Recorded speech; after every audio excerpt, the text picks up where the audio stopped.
Garden রিচের ঘটনার প্রেক্ষিতে Kolkata high court কড়া নির্দেশ দিয়েছে। বুধবার বিচারপতি অমৃতা সিনহার হাওড়ার এক প্রমোটার সৌমিত্র মুখোপাধ্যায়কে বেআইনি নির্মাণের জন্য 1 কোটি টাকা জরিমানা এবং 3 মাসের মধ্যে বাসিন্দাদের ফ্ল্যাট ছেড়ে যাওয়ার নির্দেশ দেওয়ার পাশাপাশি ওই বিল্ডিংয়ের অবৈধ অংশ ভেঙে ফেলার নির্দেশ দেন।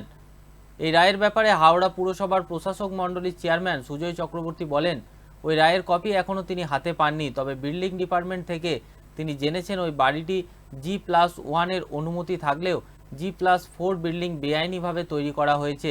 এ ব্যাপারে পুরসভার গাফিলতির কথা তিনি অস্বীকার করেন।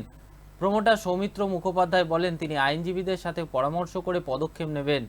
এদিকে সুজয় চক্রবর্তী বলেন, বেআইনি নির্মাণ রুখতে একাধিক পদক্ষেপ নেওয়া হয়েছে। ইঞ্জিনিয়ার এবং পুরসভার উচ্চপদস্থ আধিকারিকদের নিয়ে একটি কমিটি গঠন করা হয়েছে। এর পাশাপাশি নজরদারি কমিটি গঠন করা হচ্ছে। তারা ঘুরে ঘুরে বেআইনি বাড়ির ওপর নজর রাখছেন। একই সঙ্গে তিনি জানান, বড়ো এবং পুরসভার মেন অফিসের বিল্ডিং ডিপার্টমেন্টের মধ্যে সহযোগিতা বাড়ানোর জন্য তথ্য আদান প্রদানের ওপর গুরুত্ব দেওয়া হয়েছে। এছাড়াও পুলিশের পদক্ষেপ কর্তাদের সঙ্গে একটি হোয়াটসঅ্যাপ গ্রুপ খোলার কথাও তিনি বলেন। মানুষের জন্য মানুষের হিসাবে এটা দারুণ জাজমেন্ট একটা, তার জন্য মাননীয় হাইকোর্টকে আমি খুব নমস্কার করব, ধন্যবাদ দেব মানুষ হয়ে। কিন্তু এর প্রয়োজন হাবড়ায় বেশি আছে।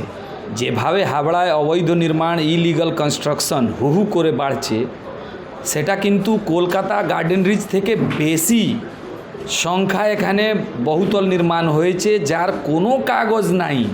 বহু জায়গায় তো এরম হয়েছে পুকুর ভরাট করে নির্মাণ হয়েছে। এটা যদি ইমপ্লিমেন্ট হয়, আমি মাননীয় হাইকোর্টকে বলবো, যদি ওনারা সুমোটোতে হাওড়ার দিকে দেখেন, হাওড়া কর্পোরেশন যেভাবে এগুলো করেছে টিএমসির আমলে, তাহলে নিশ্চয়ই মানুষের জন্য খুব বড় উপকার মাননীয় হাইকোর্ট করেছেন। জাস্টিস অমৃতা সিনহাকে আমি ধন্যবাদ দেব, নমস্কার জানাবো একটা সাধারণ মানুষ হিসাবে, যে এর প্রয়োজন ছিল। আর এটা আমরা বহুদিন আগে দেখেছিলাম, হাওড়ায় নাকি একটা আইন এলো যে অবৈধ নির্মাণ করতে গেলে বেআইনি নির্মাণ যে করবে তার বিরুদ্ধে এফআইআর হবে। সে ডিসিশনটা কোথায় গেল আমি আজ পর্যন্ত দেখিনি যে একটাও কোনো প্রমোটর অ্যারেস্ট হয়েছে।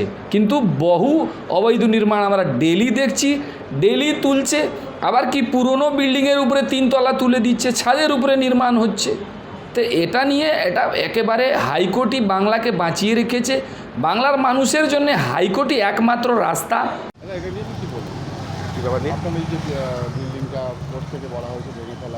হ্যাঁ, আমি আইনজীবীদের সাথে কথা বলি, তারপরে পদক্ষেপ আমি বলবো।